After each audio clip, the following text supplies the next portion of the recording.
Boykot.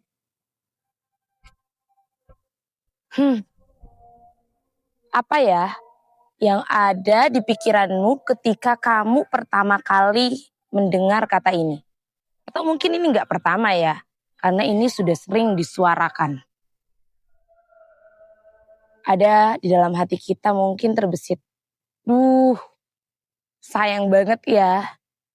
Aku loh udah pakai produk ini bertahun-tahun. Aku loh udah cinta banget sama produk ini. Dan mungkin ya kalau gak produk ini gak dulu deh ya. Karena aku udah ngerasa cocok banget sama produk ini. Ya begitulah kawan. Ya gimana ya. Aku juga gak bisa berkata-kata. Aku juga pernah ngalamin itu. Ngerasa cocok sama satu produk. Namun ternyata produk itu ada dalam daftar boykot. Apalagi kalau produk itu udah nyaman banget di kita. Sayang banget ya kayaknya ketika kita harus pindah ke lain hati. Atau sayang banget ya, kita nih udah nyaman banget, kenapa harus pindah gitu. Kenapa harus cari produk yang lain begitu. Sedih, kecewa, itu juga sama. Aku juga ngerasain sedih, kecewa, sama seperti kalian. Boykot. Ya, ini tentang boykot. Mungkin kita yang masih jarang mendengarkannya atau jarang tahu atau belum tahu tentang ini, lantas bertanya-tanya, apa sih gunanya boykot? Sama. Pertama kali aku tahu kata boykot, apa sih gunanya? Kayaknya ini hal kecil yang gak berguna banget gitu ya. Yang berguna itu aku anggap nih, awalnya yang berguna itu hanya ya ikut perang, mungkin sumbangan donasi untuk Palestina dan sebagainya. Sedangkan boykot, ya mungkin untungnya dari pembelian itu pun hanya 1.000, 2.000, gak banyak juga sih ya.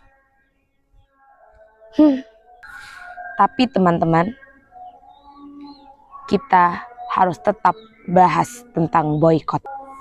Ya, memang kita tahu boykot bukan satu-satunya cara untuk membuktikan bahwa kita berpihak pada Palestina.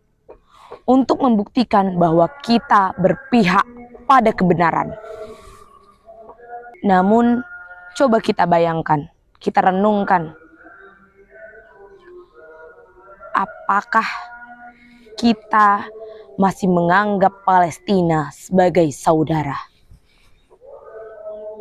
Satu, pasti jawabannya iya. Ya, teman-teman, boykot memang bukan satu-satunya cara untuk membuktikan bahwa kita berpihak pada Palestina, bahwa kita berpihak pada kebenaran, dan bahwa kita masih menganggap Palestina sebagai saudara. Namun, ya, apa kita tega menyumbang sedikit demi sedikit lama-lama menjadi bukit untuk musuh saudara kita? Untuk sekutu-sekutu saudara kita. Apa kita tega melakukan itu? Apa kita tega menyumbang harta kita kepada sekutu-sekutu kaum neraka? Pasti jawabannya tidak. Lalu bagaimana? Lalu bagaimana jika nanti ada pertanyaan? Apakah kau yang sudah terang-terangan menyumbang kepada kaum dari musuh saudaramu, bagaimana? Pasti kita mencari-cari alasan. Ya, Palestina ini saudaraku. Oke, menyumbang memang tidak memutuskan tali persaudaraan. Tapi, apakah kalian tahu Mengapa boykot digencarkan? Ya, karena ketika kita menyumbang kepada sekutu-sekutu kaum Israel, kepada sekutu-sekutu kaum neraka yang telah menjahati saudara kita, maka kita sedang menyumbang senjata untuk membunuh saudara kita sendiri.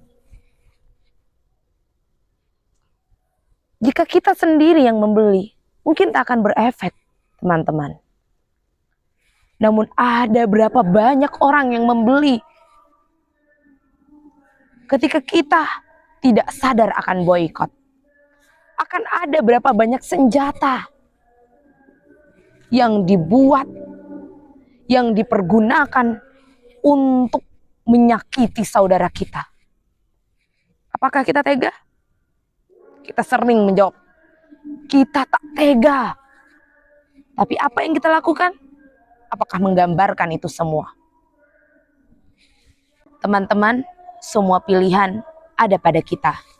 Sebuah langkah kecil, sebuah hal kecil yang kita lakukan, semoga menjadi bukti bahwa kita dianggap, bahwa kita bersaudara. Semoga Palestina segera merdeka. Merdeka Palestina.